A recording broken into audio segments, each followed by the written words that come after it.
Comenzamos el culto desde el principio. Los que madrugamos un poquito el domingo podemos escuchar el canto de los pájaros en plena ciudad también. Y yo quiero agradecer a los hermanos que de alguna manera me han acompañado, yo lo sé, en oración. Hemos estado en Chipoleti con 50 hombres, líderes, provenientes de Bariloche, de Lamarque, de Chuel, de Rawson, Trelew, Puerto Madryn, y mandan todos saludos para allí, para nosotros aquí. Y evidentemente esta comunión que tenemos unos con otros nos hace permanentemente estar recordando quién es Dios y quiénes somos cada uno de nosotros. Y a propósito, en este mes de abril, que vienen dos momentos que son hermosos porque estar pensando en Semana Santa en este contexto del mundo como vivimos puede ser muy importante, y también el campamento.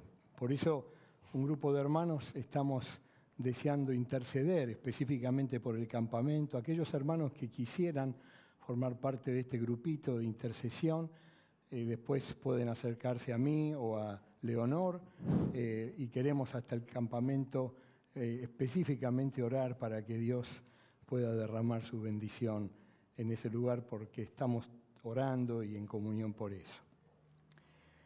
La verdad es que estando con personas permanentemente, como decía, se nos presenta, por lo menos a mí, todo el tiempo quién es Dios y quién soy yo. Y cuando digo mi yo, estoy diciendo mi personalidad. Todo el tiempo uno se pone en juego. Y cuando vemos el boxeo y vemos la capacidad del contrincante que tiene flexiones, los más viejos como yo recordamos a Loche, que tal vez no tenía buena pegada, pero esquivaba todo, nos damos cuenta que nuestra personalidad necesita mucha flexibilidad, porque permanentemente oímos y estamos atentos a las vicisitudes que todos estamos atravesando. Y es lo mismo en el sur, en el norte, en Europa, en todos lados, porque el ser humano es igual, adornado tal vez por distintas situaciones que pueden darle un tono diferente. Y entonces nos viene a nuestra mente este contraste. Y yo no pongo mi Dios o yo, pongo mi Dios y yo, porque si Él es en mí. Si Él tiene un trabajo para hacer, es en mí. Y después en lo demás. Si Él tiene que trabajar en mí como hijo, como padre, como esposo, como hermano, como primo, y el dolor de escuchar a padres que no pueden ver a sus hijos por denuncias falsas y desesperados me dicen, doctor o pastor, quiero que ore por mí, y estamos intercediendo, violencia, trastornos en la ideología de género, arrepentimientos que ya no se pueden dar marcha atrás, proyectos frustros que dejan en la ruina cuando pensaban ya tocar la cima.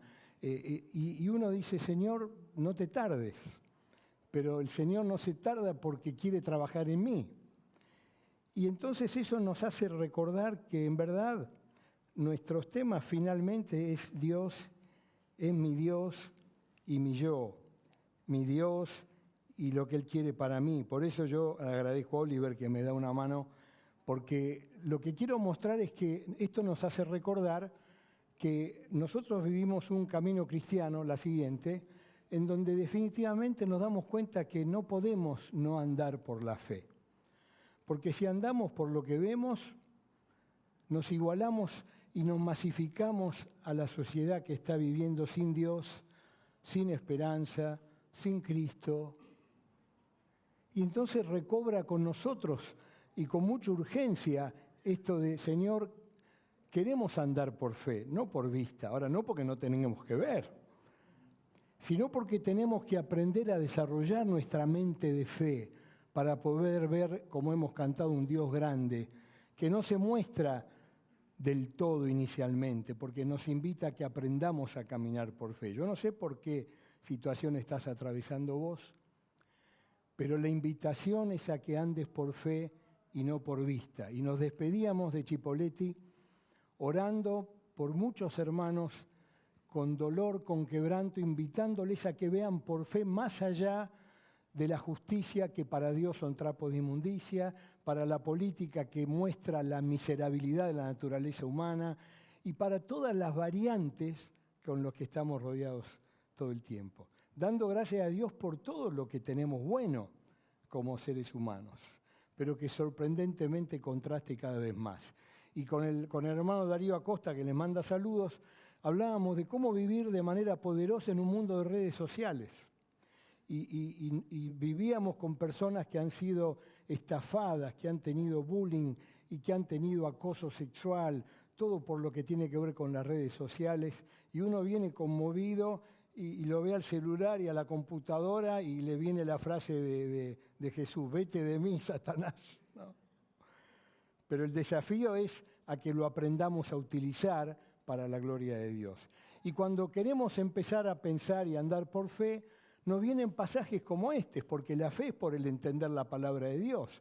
Entonces vamos al libro de Efesios y lo leemos y decimos: Señor, quiero que mi mente se nutra de estos pensamientos. Miren esto que dice el apóstol Pablo: bendito sea el Dios y Padre de nuestro Señor Jesucristo, que nos bendijo con toda bendición espiritual en lugares celestiales en Cristo, según nos escogió. Él nos escogió. En la clase de escuela dominical veíamos que Dios se muestra con el amor y nosotros somos los que respondemos. Él nos eligió antes de la fundación del mundo. ¿Para qué? Hay un propósito: para que fuésemos diferentes, sin mancha delante de Él. En amor, el móvil de Dios es en amor. Es un amor que dice el apóstol Pablo que no se puede entender. Y el apóstol Juan dice que es tan grande ese amor que Dios dio a su Hijo unigénito. Dice: y nos adoptó, habiéndonos predestinado para ser adoptados hijos suyos por medio de Jesucristo, según el puro afecto de su voluntad, para alabanza de la gloria de su gracia, con la cual nos hizo, ¿qué cosa? Aceptos. Él nos acepta tal como somos. Terminaba en un estudio, en un evento que era totalmente grande y de diferentes personalidades, y una mujer me dijo: lo que usted dijo no puede ser verdad. Y yo le dije: ¿qué cosa? Dice: usted dijo que Dios ama y perdona a todos y eso es injusto, y si Dios es justo no puede ser. ¿Por qué? Dios no puede perdonar a mi esposo que me ha torturado, me ha golpeado, me abandonó y me dejó sin nada. No puedo yo acercarme a Dios si usted dice que Dios lo perdona a él. Es que no se puede entender el amor de Dios. Y gracias a Dios no somos ni nada cercano a Dios, porque yo creo que si fuera, no sé cuál sería la unidad de tiempo más cortita, pero yo creo que en el instante que lo podría hacer, fulminaría y me fulmino. Pero Dios es amplio en misericordia y nos acepta tal como somos, a pesar de lo que somos. ¿Por qué? Porque dio su vida. Y en la muerte de Jesús en el Calvario incluyó a todos, a todos, a todos. Y si te cuesta perdonar es un problema tuyo, pero tenés que mirar a la cruz del Calvario, porque es así donde se puede entender, porque Él te incluye a vos e incluye al más vil pecador, como cantábamos cuando éramos más jóvenes en el coro. Tenemos redención, el perdón de pecados, según la pobreza de su gracia, según la riqueza de su gracia, que hizo sobreabundar. ¿Para quién? Para con nosotros en sabiduría e inteligencia. Dios no rechaza la sabiduría, Dios no rechaza lo cognitivo, pero nos invita a que aprendamos a vivir por fe. Por eso nuestra oración y nuestra convicción es la que Pablo le dijo a los filipenses. Él estaba orgulloso de los filipenses, oraba dando gracias a Dios. Qué bueno que fue conocer a los filipenses, me ayudaron en las peores cosas, me dieron ofrenda cuando no tenía nada, oran por mí, me envían compañeros para que predique Y esto Pablo lo decía estando preso en Roma, cuando ya sabía que lo iban a decapitar. Y dice, hermanos queridos filipenses, estando persuadido de esto, ¿de qué? Que el que comenzó en vosotros la buena obra, la perfeccionará hasta el día de Jesucristo. ¿Qué les parece? ¿Amén? Ese amén tiene que incluir tu vida y dejando a Dios que trabaje, no en el otro, en tu vida.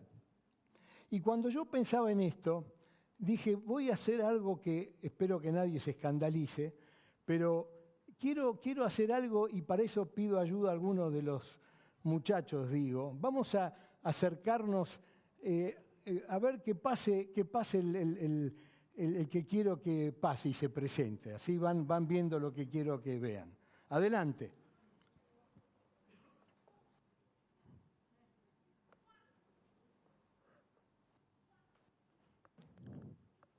Habían pasado más o menos 400 años de esclavitud.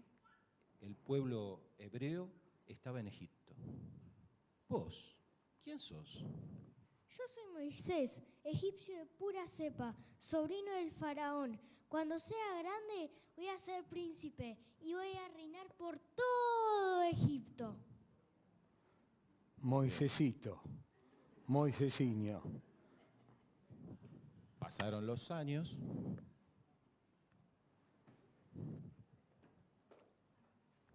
Epa.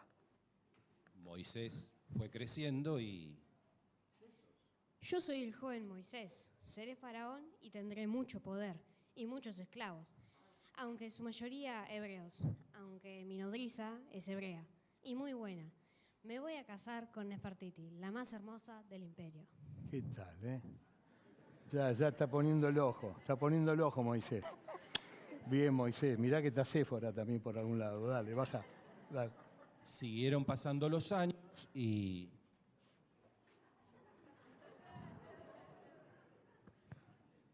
Yo soy Moisés y estoy angustiado. Mis manos están manchadas de sangre. No soporté ver al egipcio golpear a uno de mi pueblo. A alguien de mi pueblo. Estoy huyendo. Andá tranquilo, corre rápido así no te agarran. pasaron los años.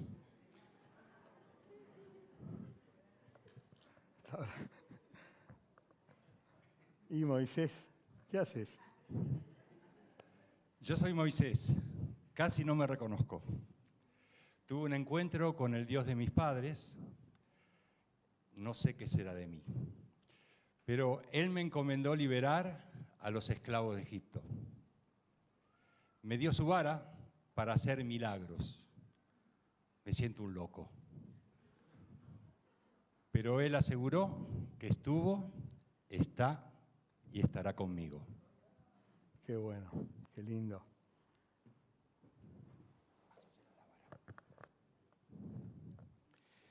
Bueno, esta era la posición de Moisés y en un momento él reflexionó y dijo, no es tarea sencilla guiar un pueblo tan rebelde, tan infiel, tan inconstante. Bueno, le voy a pedir ayuda a Dios. En ese momento él le decía a Jehová. Pasó el tiempo y Moisés tenía un problema. Él tartamudeaba, tenía una limitación, pero Dios lo ayudó a superar eso también. Hasta aquí, dice Moisés, Dios me ayudó. Yo también me equivoqué y lo reconoció y llegó un momento en su vida donde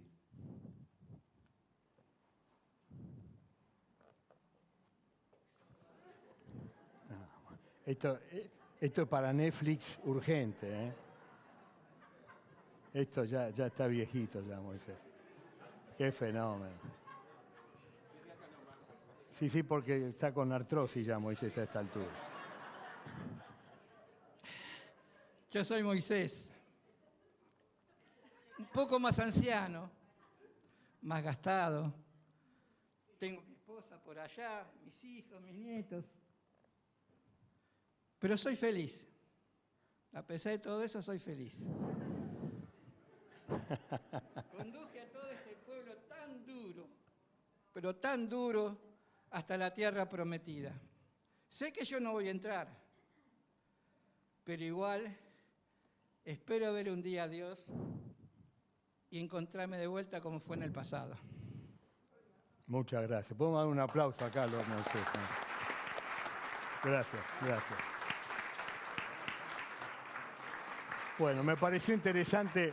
Gracias, muchachos, gracias. Gracias, chicos. Estamos hablando de Moisés, ¿no?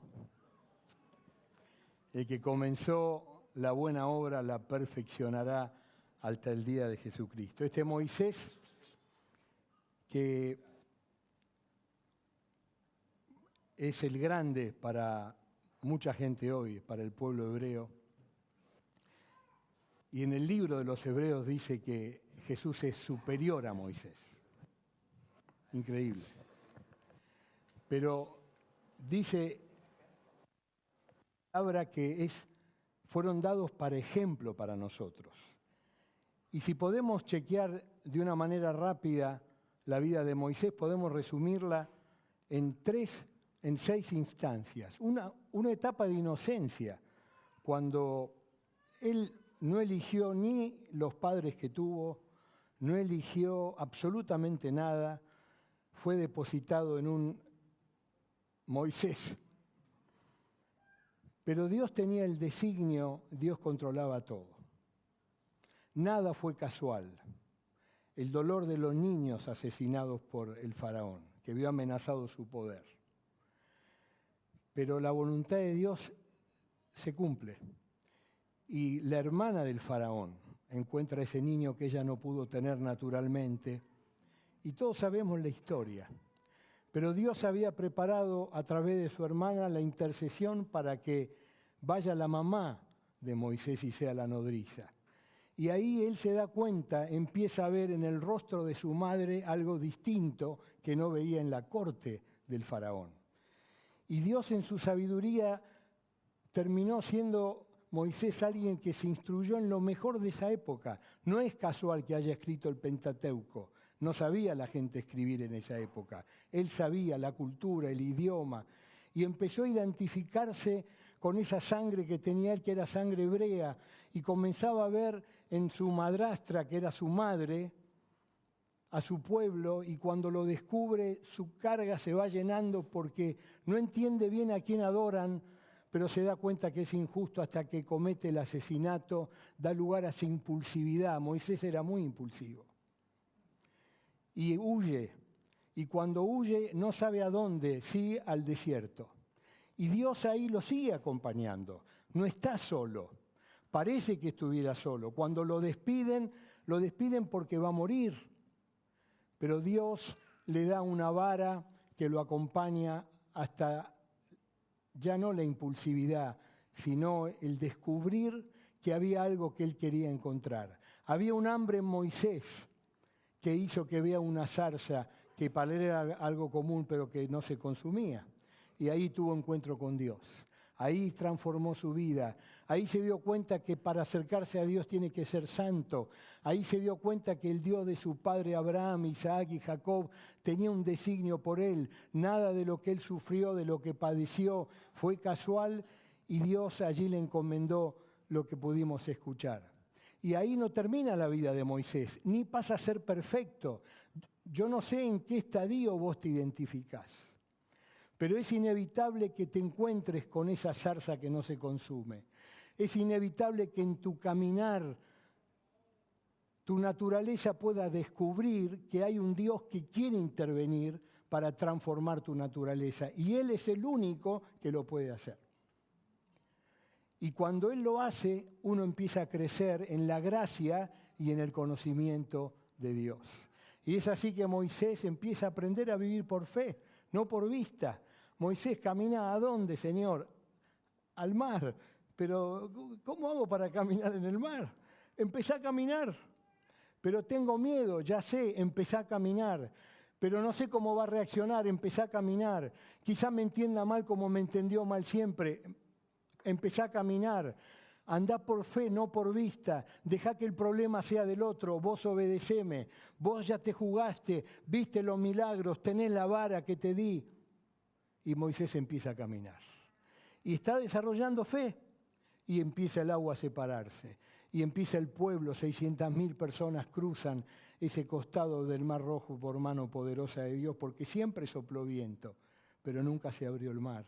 Pero cuando Dios interviene, utiliza lo que puede rodearte, pero le da esa marca que es distintiva. Puede usar un profesional que te ayude, puede usar hermanos que te ayuden, puede usar cosas que no sean de la fe que te ayudan, pero está el sello de Él que te está diciendo, yo estuve, estoy y estaré contigo, querida hermana, querido hermano, querido drama que estás viviendo. Quiero que me veas a mí por sobre los obstáculos y las dificultades.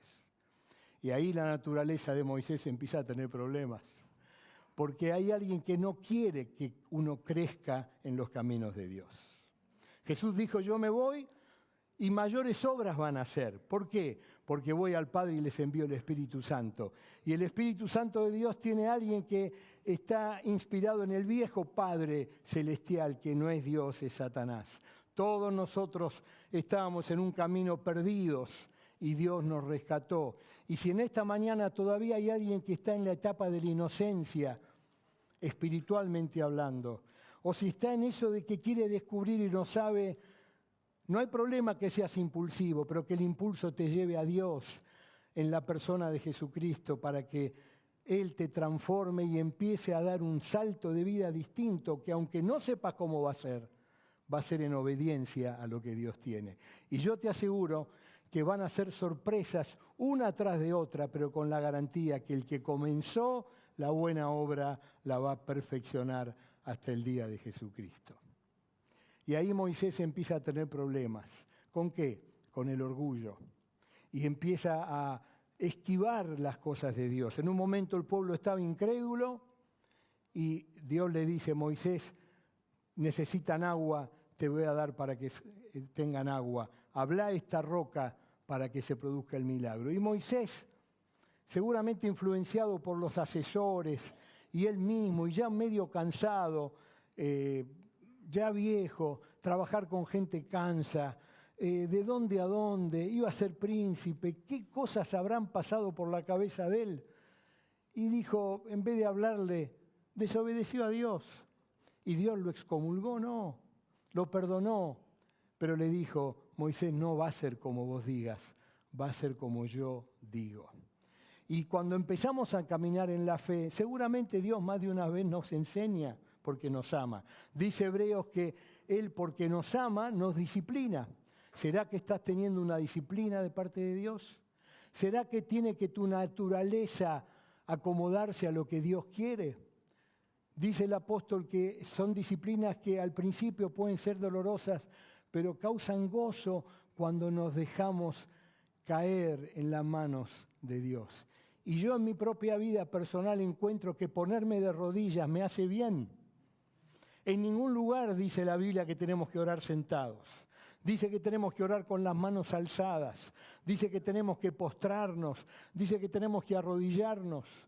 Pero no porque sea un evento formal, no porque tenga una magia especial, pero es para recordar yo quién soy y quién es Él.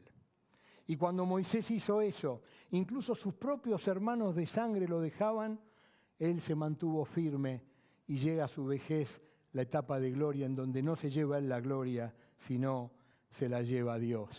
Fíjense, dice, por la fe, miren lo que dice en el Nuevo Testamento. Cuando nació fue escondido por sus padres por 3 meses, porque le vieron niño hermoso y no temieron el decreto del rey. Por la fe ya grande rehusó llamarse hijo de la hija del faraón, escogiendo antes ser maltratado con el pueblo de Dios que gozar de los detalles temporales del pecado, teniendo por mayores riquezas el vituperio de Cristo que los tesoros de los egipcios. Allí en el sur, un hermano me dice, yo dejo que mi esposa me insulte, dice, pero yo la amo y le muestro que Dios me ama así como yo tengo que amarla a ella. Yo le dije, lo abracé y le dije, hermano, gracias, me está haciendo de bendición. No es devolver mal por mal, es devolver bien por mal. Y como dice el apóstol Pablo, no seas vencido de lo malo, mas vence con el bien, ¿qué cosa? El mal. Y Dios va a darte la fuerza, Dios te va a dar el poder para que puedas seguir atravesando este desierto, viendo la tierra prometida. Dice, por la fe dejó Egipto, no temiendo la ira del rey, porque se sostuvo, ¿qué? Viendo al invisible. Él que era guerrero, que capitaneaba, que construía, pero aprendió a ver al invisible. Por la fe celebró la Pascua, celebró la aspersión de la sangre para el que él destruía a los primogénitos, no le tocase a ellos. Por la fe pasaron el Mar Rojo, Hebreos capítulo 11. Así que en esta mañana yo quiero desafiarte a que entrenes tu mente de fe. ¿Y cómo se hace eso? Eso se hace entendiendo que hay 3 tipos de fe. Y yo quiero que, no que te despojes, pero que jerarquices lo que la Biblia enseña. Porque podés tener fe porque un día Jesús murió y eso no está mal, como alguna vez explicamos. Esa es la fe notitia de la palabra original. Saber que Cristo murió, ahora viene la Pascua, muchos van a la Pascua, recuerdan, hasta algunos peregrinan y algunos no entendiendo se martirizan, creyendo que de esa manera van a ganar más el cielo. Esa fe no invita a que desarrolles los ojos de la fe. Esa fe estimula la rutina, el conformismo, y sin querer vas acomodando a Dios a tu estilo, en vez de tu estilo acomodarse al Dios que vos decís creer. Tampoco es la fe asentio, es la fe dogmática. No es cuestión de desarrollar la mente de fe acumulando dogmas, esto sí, esto no, esto sí, esto no.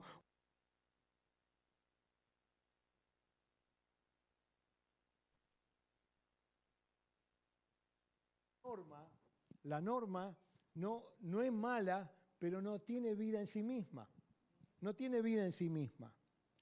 Porque la ley no es la que me da la libertad. El espíritu de la ley que representa a Jesucristo es el que me libera y el que me da el poder para vivir. ¿Qué cosa? La fiducia. ¿Qué fiducia? Parece que estamos hablando en italiano, ¿no? Pero es latín, ¿eh? Fiducia es la fe que habla Juan capítulo 15. Es la fe que nos invita a confiar. Es la fe que Moisés empezó a ver en el monte. Es la fe que vio ve cómo Dios escribió las tablas de la ley. Es la fe que Él quiere que vos ejercites. Es la fe que invita a descansar.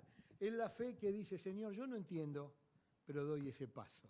Yo no entiendo, pero doy ese paso. Gracias. Yo no entiendo, pero doy ese paso. Cuando te diste cuenta, estás empezando a flotar en lo que el Nuevo Testamento habla de la vida del Espíritu, en donde tu mente va a empezar a descifrar y a discernir cosas en la marcha cada día un poquito más. Cuando empezamos a entender esto, nos damos cuenta la siguiente, que nuestra naturaleza tiene que combatir con el orgullo. El orgullo es todo un tema. El orgullo es un tema. Y es un tema porque Dios no lo invalida. Dice, ama a tu prójimo como a ti mismo. Tenemos que tener un orgullo. Pero ¿saben qué? Nosotros podemos combatir el orgullo de nuestra naturaleza no filosofando sobre él, no defendiendo la autoestima, el autoconcepto o el autoimagen, que no es que esté mal, pero me lleva a un camino equivocado. Yo puedo aprender a trabajar con mi orgullo, ¿saben de qué forma? Con la disposición, con la entrega. Señor, dijo Jesús, lo que viene va a ser duro. Resucité a Lázaro, mi amigo, hablé con mi madre, ya me quedo solo, no va a quedar nadie, le tengo mucho miedo a lo que va a pasar, pero que no sea mi voluntad, sino ¿quién? La tuya. Y Jesús sufrió, y lo hizo por amor, pero salió victorioso. ¿Por qué? Porque el que comenzó la buena obra la va a perfeccionar. Entonces, ¿querés combatir tu orgullo? Lee, estudia, trabaja, todo eso está bien, pero en la práctica sirve cuando le decís al Señor, ¿y por qué no de rodillas, Señor, hoy me entrego? Hoy te doy. Hoy una vez más me dispongo para que sea hecha tu voluntad y no la mía, sabiendo que vos vas a mandar a los ángeles si puede pasar algo peligroso, sabiendo que vas a utilizar a quien sea para guiarme, sabiendo que vas a mostrar un camino distinto, quizá usando una nube como en el pueblo judío, o una columna de fuego, no sabemos, cantamos que Dios es poderoso, Él se va a manifestar y vos vas a empezar a caminar conforme a la voluntad de Dios. Orábamos por las necesidades, el pastor Sergio lo hizo, y Jeremías aprendió a ver más allá. Y tenemos que aprender a hacerlo para la gloria de Dios. Así que el orgullo que podemos tener no está mal, la autoestima es buena, es necesaria, pero debe sanarse en el ejercicio de la entrega cotidiana a Dios. ¿Para qué? Para que la gloria sea para Dios y no para nosotros. El otro camino lleva a gloriarte vos, lo logré. Está mal, no, pero es un camino distinto al de Dios. Cuando lo hago a través de la entrega, Él se glorifica. Y entonces, fíjense, para terminar, Moisés de la dependencia pasó a la identificación. Se dio cuenta quién era. Empezó a obedecer y de la obediencia comenzó a transformarse. Dice la Biblia que separado de Dios no podemos hacer nada. Moisés era tremendo, pero dice el Deuteronomio que terminó siendo el hombre más manso del planeta. Impresionante, ¿no? Lástima que no podemos preguntarle a Séfora, ¿no? O no le podemos preguntar a Gersón, porque vieron que en la familia se conocen las cosas, pero creemos lo que dice la palabra, ¿no? Impresionante cómo su personalidad fue transformando, porque es Dios en mí, es mi Dios y mi yo haciendo su voluntad, y la gloria pasa a ser la gloria para Dios. Por eso quiero concluir invitándote a que te preguntes estas preguntas. La primera, ¿en cuál estación de la fe te encontrás? ¿Sigue siendo tu fe histórica? No está mal, no alcanza. ¿Sigue siendo tu fe dogmática? No está mal, pero confunde. Necesitas la fe de la intimidad con Dios. Por eso en esta mañana yo quiero invitar a aquellos que están entendiendo esto por primera vez, que puedan, a través de la oración que vamos a hacer en unos minutos, decir: Señor, yo quiero esta fe y te quiero recibir en mi vida. Tal vez tengas que responder la segunda pregunta. ¿Cuál es el parámetro de tu crecimiento? ¿Cuál es? ¿Todo es difícil? ¿Todo es torturante? ¿Todo cuesta? ¿Qué te querrá enseñar Dios? ¿Y cuál es la invitación? Una vez más, ir a la zarza. Una vez más, ir al milagro de Jesucristo que no termina, es el mismo ayer, hoy y por los siglos. Y en Él vas a aprender y no vas a estar sola, no vas a estar solo. Estamos todos para ayudar y para apoyar. Y la tercera pregunta que quiero hacerte es: ¿cuál es el fruto de tu personalidad que necesita de la transformación de Dios? Se mencionó cada tanto, no somos perfectos. Esta iglesia es muy imperfecta. Ayer me decía una persona, cuando yo le dije: ¿usted tiene conocimiento de la fe cristiana? Me dice: sí. Una pariente me invitó a una iglesia, fui a 2 y están todos enfermos ahí. Y yo le dije: la escucho, no me está diciendo nada nuevo. La iglesia es un centro de salud. ¿O usted se cree que los que vamos a la iglesia somos sanos? Jesucristo vino para enfermos. Sí, dice, pero no tolero la manipulación desde el poder. Le dije: yo tampoco, dígame y lo denunciamos. Y me dice: ¿en serio? Sí, porque eso es apologética, eso es la defensa del Evangelio, lo hizo Pablo. Pero no confunda. Algunos dicen: fui a 10 iglesias, en las 10. Ahora, 10 iglesias, ¿qué le está pasando a usted? Yo tengo 10 alumnos, se llevan 9 la materia. Algo tengo que cambiar yo. Hay que estudiar, ¿no? Los docentes aquí dicen, hay que estudiar más. Pero algo tendré que cambiar yo. ¿Será que tenés que chequear tu personalidad? Yo estoy orando para que este mensaje llegue a los que están aquí y a los muchos que escuchan por internet. ¿Por qué? Porque es el obrar del Espíritu Santo y nosotros deseamos que sea para la gloria de Dios. Por eso yo les invito a que se pongan de pie. Vamos a terminar nuestra reunión hoy. Hay una canción que lamentablemente no está en castellano, está en inglés, yo se la voy a dar a los de adoración para que la traduzcan. Y dice, a pesar de todo, aprendí a confiar en mi Dios. Y espero que pronto los muchachos con el don y que lo ejercen nos la puedan enseñar. Es un coro maravilloso que nos invita a descansar. Así que yo quiero invitarte a que inclines tu cabeza y para que te ubiques ¿dónde? Descansar hoy y decirle, Señor, entra en mi corazón, quiero aceptarte. Él está abierto, te recibe. Acércate arrepintiéndote, pedile perdón a Dios. Él perdona tu pasado, lo echa en lo profundo del mar. Estamos orando. Orá a Dios, decirle, Señor, entra en mi corazón. Quiero vivir una vida de aventura, de fe, como la necesito. Si estás pasando una dificultad que te cuesta soportar, no te desanimes una vez más. Vení al Señor, que dice, vengan a mí los que están trabajados y cargados, y aunque no entiendas, entregate a Él, Él va a obrar de manera poderosa, y quizás te falte poquito para verlo, deja que lo haga.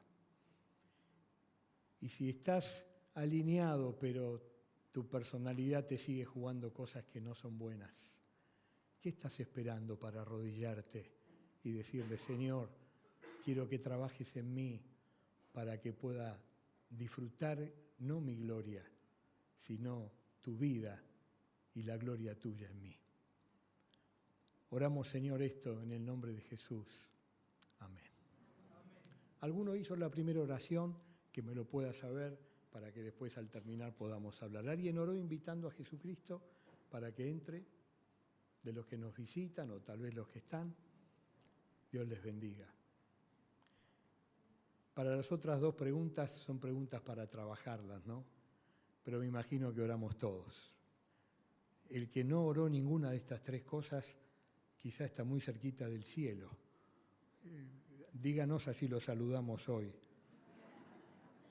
Que el Señor les bendiga. Que podamos tener una semana hermosa para la gloria de Dios. Amén. Pueden tomar asiento.